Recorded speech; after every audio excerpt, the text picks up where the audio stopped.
नमस्कार दोस्तों। इस वीडियो में हम लोग कक्षा 9 की कृति का जो पुस्तक है उसमें एक कहानी जोड़ी गई है विद्यासागर नौटियाल की माटी वाली। तो देखिए, विद्यासागर नौटियाल हैं, इनका जन्म 1933 ईस्वी में मालीगांव टिहरी गढ़वाल यानी उत्तराखंड में हुआ था और देहांत 2012 में हुआ। ध्यान रखिएगा, विद्यासागर नौटियाल का जन्म 1933, देहांत 2012। समसामयिक लेखक विद्यासागर नौटियाल का जन्म माली देवलगांव टिहरी गढ़वाल उत्तराखंड में हुआ। उच्च शिक्षा इन्होंने वाराणसी से प्राप्त की। इलाहाबाद, आपको पता है, शिक्षा नगरी के रूप में पूरे भारतवर्ष में जाना जाता है। पहाड़ी जीवन, विशेषकर टिहरी गढ़वाल के जीवन यथार्थ के कुशल चितेरे विद्यासागर नौटियाल जी की कथा भाषा में माटी की सौंधी गंधे बसी हुई है। यानी इन्होंने पहाड़ी शब्दों को भी अपने रचनाओं में बखूबी रखा है। विद्यासागर नौटियाल जी की जो रचनाएं हैं, टिहरी की कहानियां, सूची डोर, ये इनके कहानी संग्रह हैं। उलझे रिश्ते, भीम अकेली, सूरज सबका, उत्तर बयां, झुंड से बिछुड़ा, ये इनके प्रसिद्ध उपन्यास हैं। ये उलझे रिश्ते, सूरज सबका और झुंड से बिछुड़ा, ये काफ़ी प्रसिद्ध उपन्यास हैं इनके।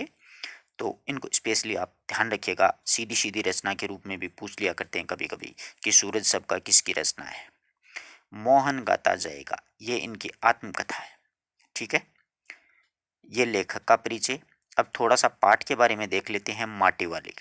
तो देखिएगा मित्रों, ये जो माटी वाली कहानी है, ये कहानी विद्यासागर नौटियाल जी ने विस्थापन, विस्थापन का मतलब होता है जहाँ पर अपन कई समय से बसे हुए हैं, प्राचीन समय से बसे हुए हैं, और वहाँ से अपन को हटा दिया जाता है। वहाँ से अपन को क्या कर दिया जाता है, हटा दिया जाता है, और दूसरी जगह रहने के लिए कहा जाता है कि आप वहाँ पर बसिए। कई बार गवर्नमेंट ऐसे प्रोजेक्ट रख देती है कि वहाँ के जो लोग होते हैं उनको वहाँ से हटा करके वहाँ पर डैम वगैरह बड़े बड़े या फिर बड़े प्रोजेक्ट वगैरह वो लगा देती है। तो विस्थापन की समस्या को प्रभावी ढंग से इसमें उठाया गया है कि वो लोग अब कहाँ जाएंगे, गरीब और श्रमिक वर्ग इस समस्या से कैसे जूझ रहा है। लेखक इसका बहुत ही संवेदनशील और मार्मिक चित्र इस कहानी के माध्यम से अपन को बतलाया है। तो देखिएगा, कहानी शुरू करते हैं अपने माटी वाली विद्यासागर नौटियाल। ठीक है, हाँ, तो देखिएगा, शहर के श्यामल का तप्पड़, मोहल्ले की ओर आखिरी घर।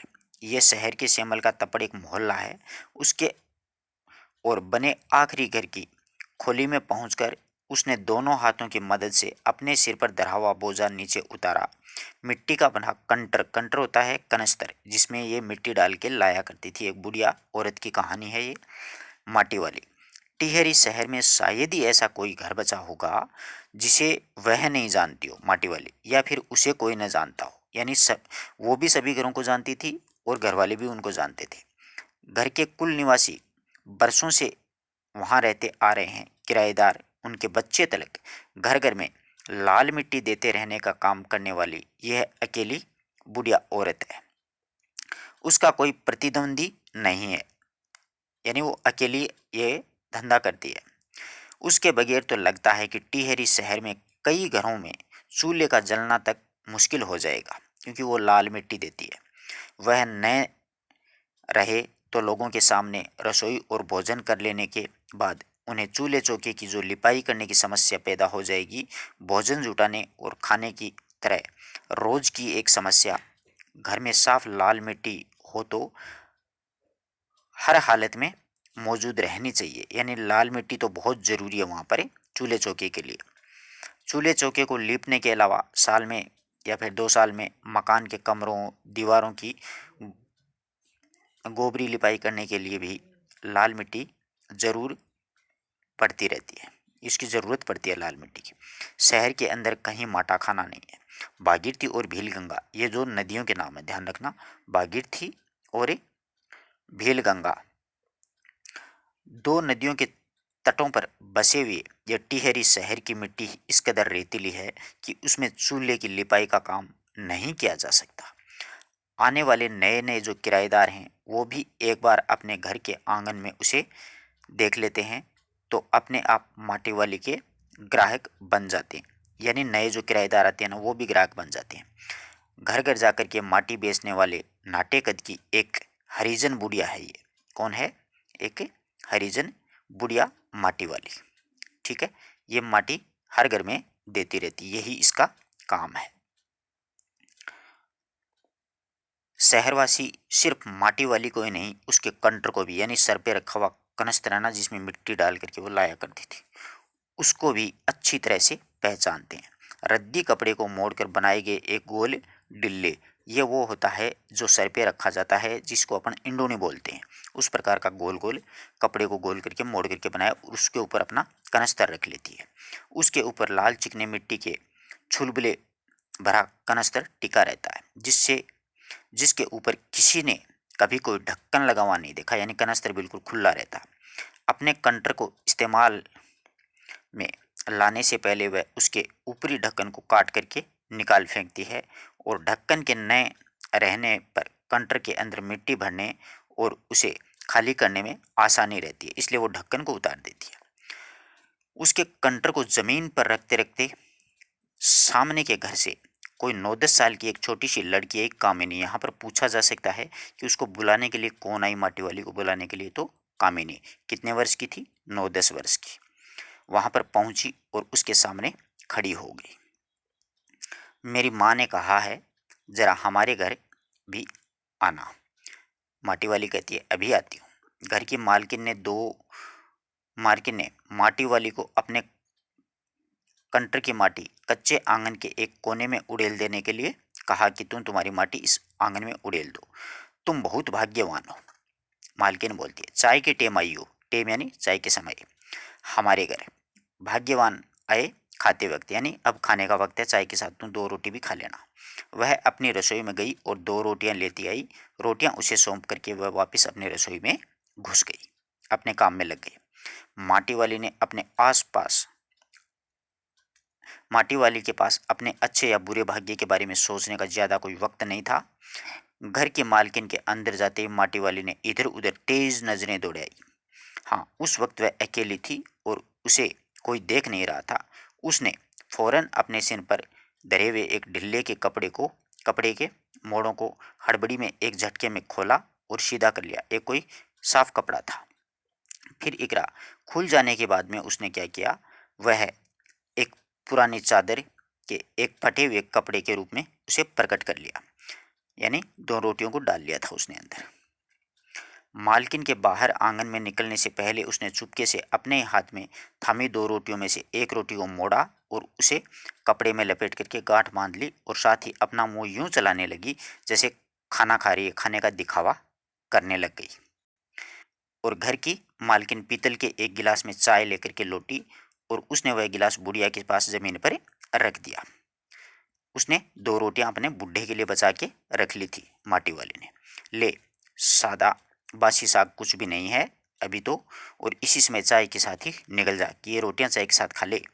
माटी वाली ने खुले कपड़े से एक छोर से पूरी गोलाई में पकड़ करके पीतल का एक गिलास ऐसे कपड़े से पकड़ा और हाथ में उठा लिया और अपने होठों से गिलास के किनारे को छुआने से पहले अपन चाय को ठंडा करते हैं ना, शुरू शुरू में उसके अंदर गर्म जो चाय थी उसको ठंडा करने के लिए सू सू करके उसको लंबी लंबी फूंक मारी। अपन भी करते हैं ना ऐसा, सू सू उफ उफ ऐसे।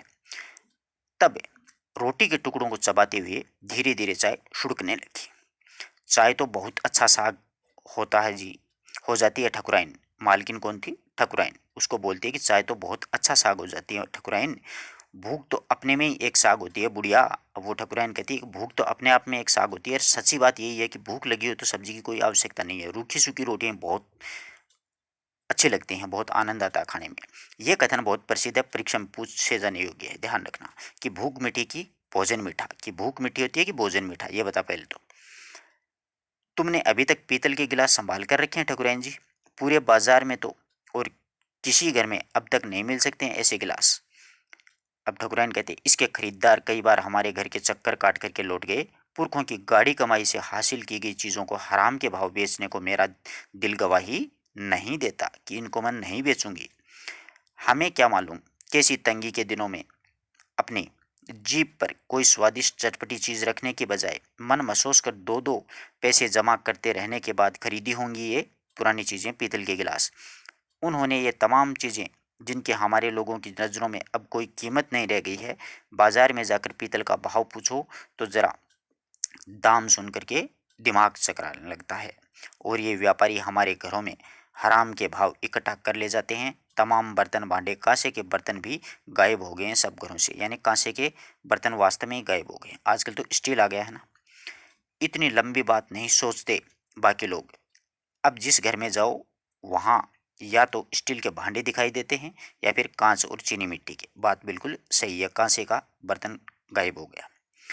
अपनी चीज़ का मोह बहुत बुरा होता है। मैं तो सोचकर पागल हो जाती हूँ कि अब इस उम्र में इस शहर को छोड़कर हम जाएंगे कहाँ।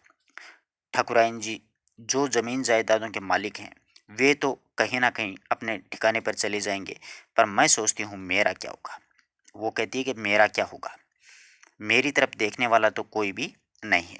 चाय खत्म करके माटी वाली ने एक हाथ में अपना कपड़ा उठाया, दूसरे में खाली कंटर, और खोली के बाहर निकल के ये सामने के घर में चली गई। अब ठकुराइन जी के पास चाय पी करके चली जाती है। उस घर में भी कल हर हालत में मिट्टी लेके आना है, उसके आदेश के साथ उसे 2 रोटियां मिल गई थी बेचारी को।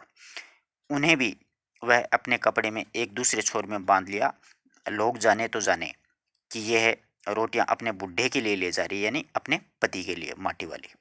उसके घर पहुंचते ही आसक्त बूढ़ा कातर नजरों से उसकी ओर देखने लगता है।